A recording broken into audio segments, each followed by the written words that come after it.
Je me souviens à peu près de la période, c'était au début de l'année 2018. J'écris à peu près 80% en un mois à peu près. Bon, c'était un premier jet, hein, mais j'ai plutôt réfléchi à ça pendant tous les mois qui ont suivi, sans très bien savoir quoi faire de tout ce que j'avais dans la tête. Et puis au bout d'un moment, vous vous apercevez qu'il faut... On tire un petit bout de ficelle et puis le reste vient, quoi. Voilà. Donc j'ai tenté de mettre sur papier ce que j'avais en tête, quoi.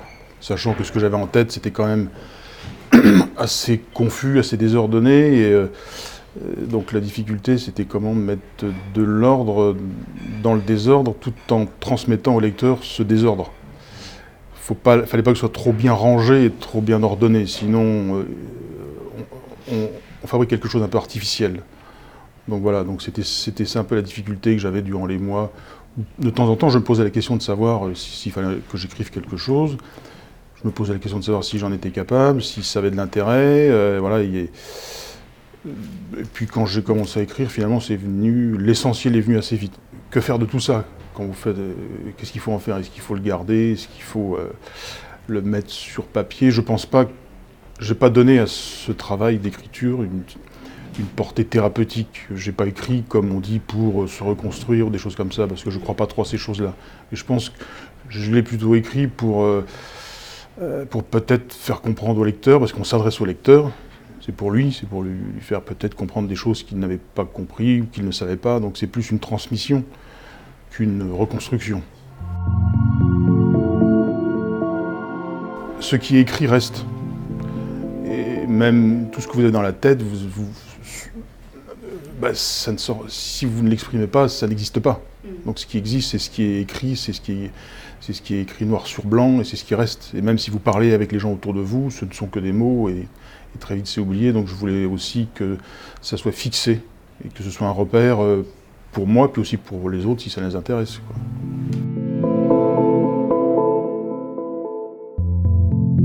C'est la période fondatrice de toute existence, hein. Tout le monde a une enfance. Donc, mais c'est aussi, comment dire, quand on vit ce genre d'événement, on ne sait pas très bien quoi faire de ce genre d'événement parce qu'on n'a pas prévu de vivre ce genre de choses.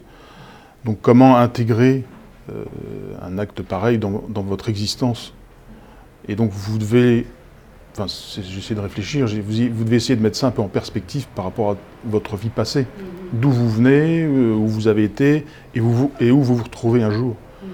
Donc c'est vrai que sans même me rendre compte, c'est même pas pendant le moment de l'écriture, mais même avant, je me disais des fois que j'essayais de m'aider comme je pouvais, en me disant que j'avais vécu des choses dans ma vie précédente, et même dans ma vie d'avant, Charlie Hebdo, qui peut-être pouvaient m'aider à traverser tout ça.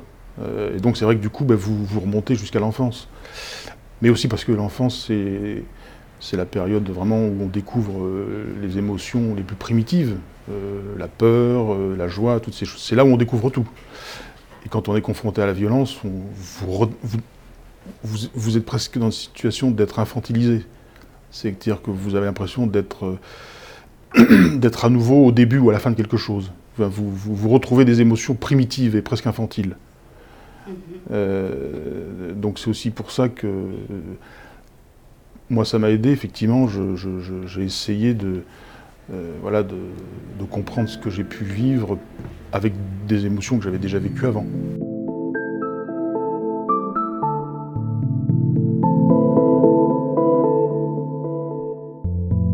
Sur le moment, j'ai eu du mal à me rendre compte de ce qui se passait.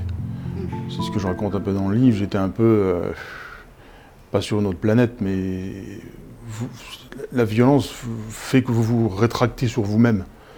Et donc ce qui se passe autour, je ne vais pas dire que ça passe un peu au second plan, mais vous vous enfermez dans une grotte, voilà, pour vous protéger. Et c'est vrai que ce qui se passait à l'extérieur, je ne me rendais pas très bien compte.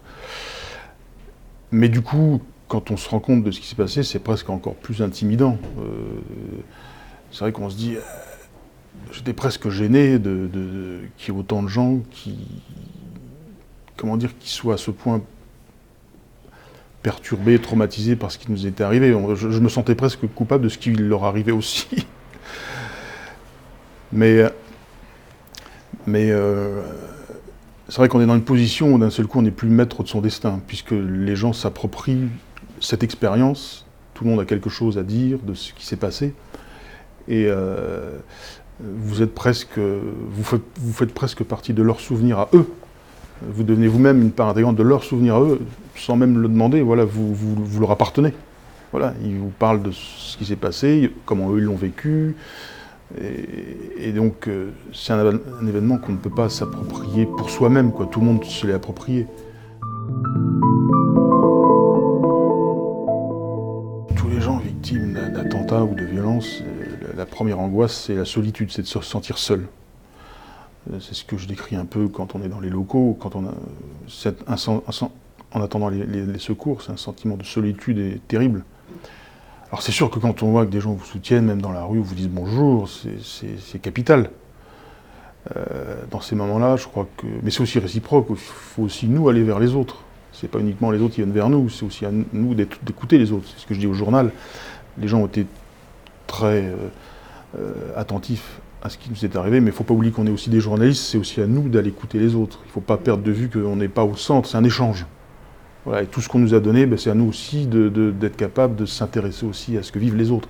Mais c'est ce qu'on faisait avant dans le journal, quand on faisait des reportages ou des interviews. Donc, même si on se trouve au centre de l'intérêt de tous les gens qui nous ont soutenus, il ne faut pas oublier qu'on doit, nous aussi, leur rendre ça.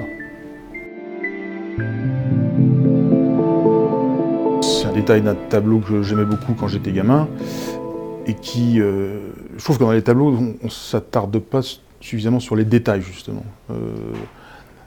Et pour moi, c'est, comment dire, c'est un œil, bon, c'est l'outil de travail des dessinateurs, l'œil. On a besoin de nos yeux pour voir ce qui se passe, on doit observer ce qui se passe. Et en même temps, c'est un œil, on ne sait plus très bien si c'est un œil humain ou animal. Et c'est une sensation qu'on ressent quand on est victime de violence, on se sent animalisé. On a des pulsions de survie animale. Donc à un moment donné, on ne sait plus très bien ce qu'on est. Enfin, et puis c'est un œil qui, pour moi, qui me semble un peu... c'est un œil qui a vu des choses qu'il n'aurait jamais dû voir. Donc c'est un œil pour moi qui peut-être... la folie s'est emparée de cet œil parce qu'il n'aurait jamais dû voir des choses. Voilà. Et donc moi, c'est un peu ça ma crainte. Quand je me suis retrouvé dans les locaux, il y a des choses que j'ai pas voulu voir, que j'ai pas voulu regarder. Donc l'œil, c'est quand même central quand on est dessinateur et quand on se retrouve dans un événement comme ça, jusqu'où il faut regarder et jusqu'où il faut donner à regarder aussi au lecteur.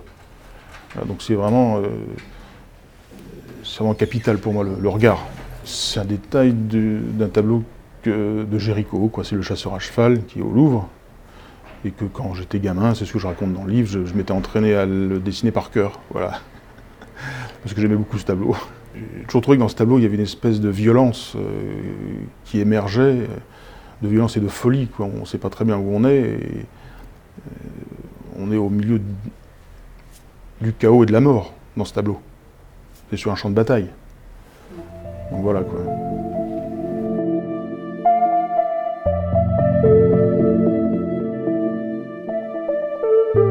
Ça n'existe que si vous décidez d'être libre, c'est tout. C'est vous qui décidez d'être libre.